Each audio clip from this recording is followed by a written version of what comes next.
Hey guys, welcome back to my channel. Like I said in the previous video, I'm going to make one about the cost of the Philippines.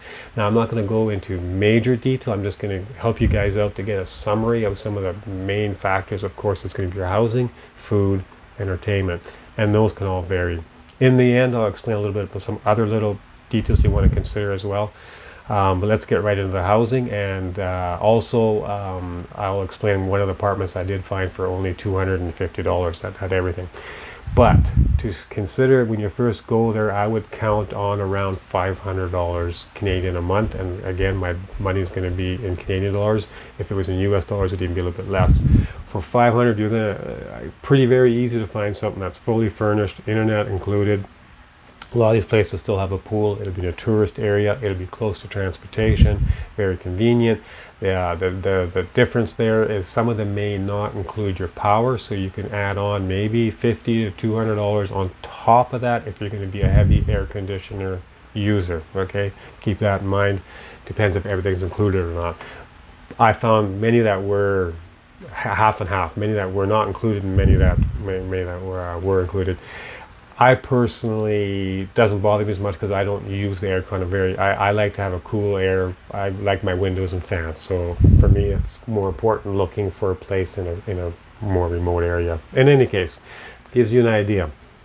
Food, now this is going to really depend if you want to go out eating all the time. Of course, that's going to cost you more money. You can find some decent, restaurants. You're going to, miss that North American food and the good quality. If you really want that good steak, it's probably going to cost you a little bit more there than back home.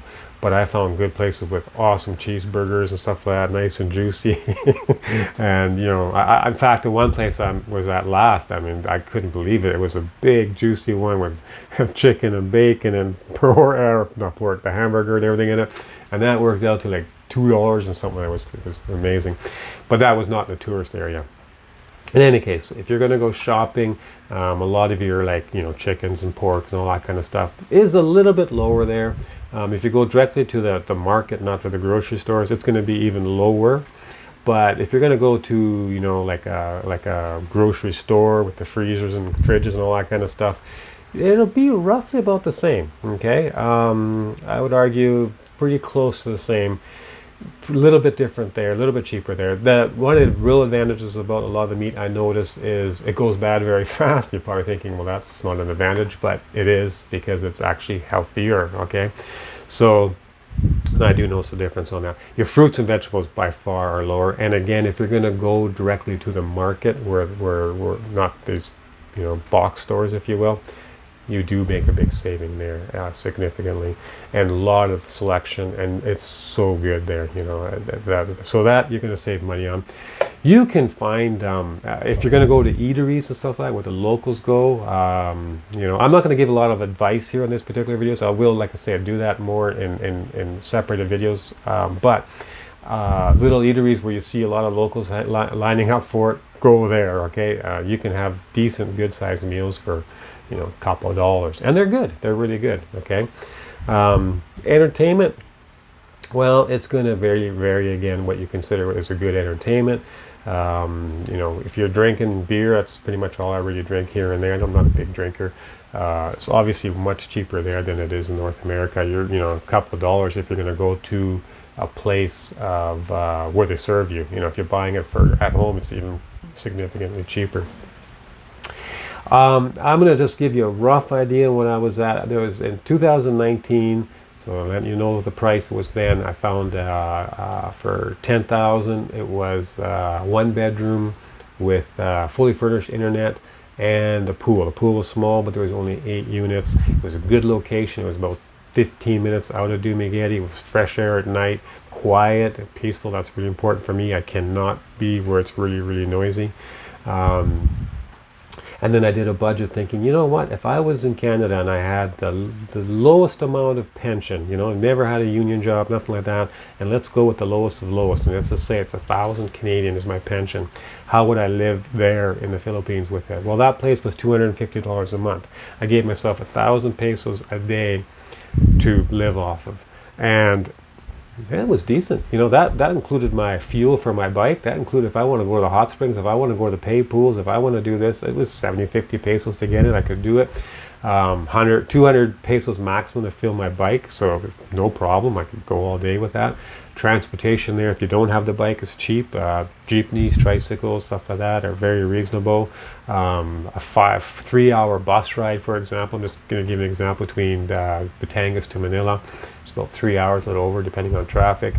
280 pesos, that's less than $10. So in comparison, travel is very cheap there.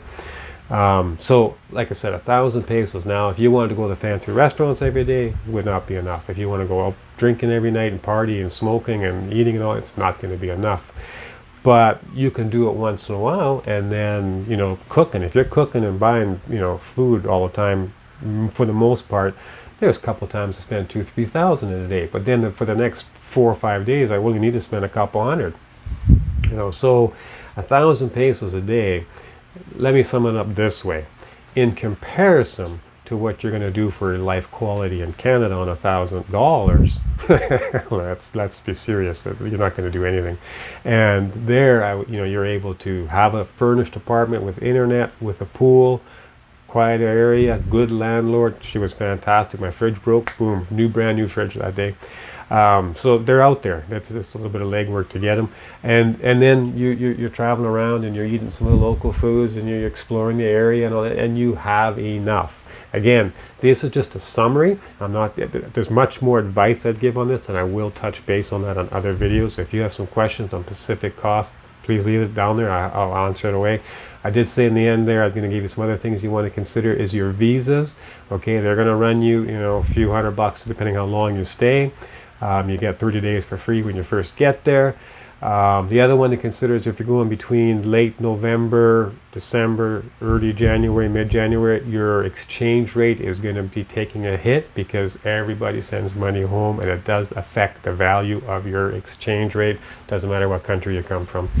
So those are a couple things. I can't think of anything in particular. That's the main ones. Okay, like I said, I'm not really going to go into details of advice. I think my next videos, I'll do a couple of them just on how to find rent, the best way of going about it, and then I'll get a little more detail on the foods and entertainment. Also, I just want to help you guys out with giving you an adjustment style of what it could roughly cost you when you're first getting there. Thanks for watching, everybody, and take care and have a wonderful day.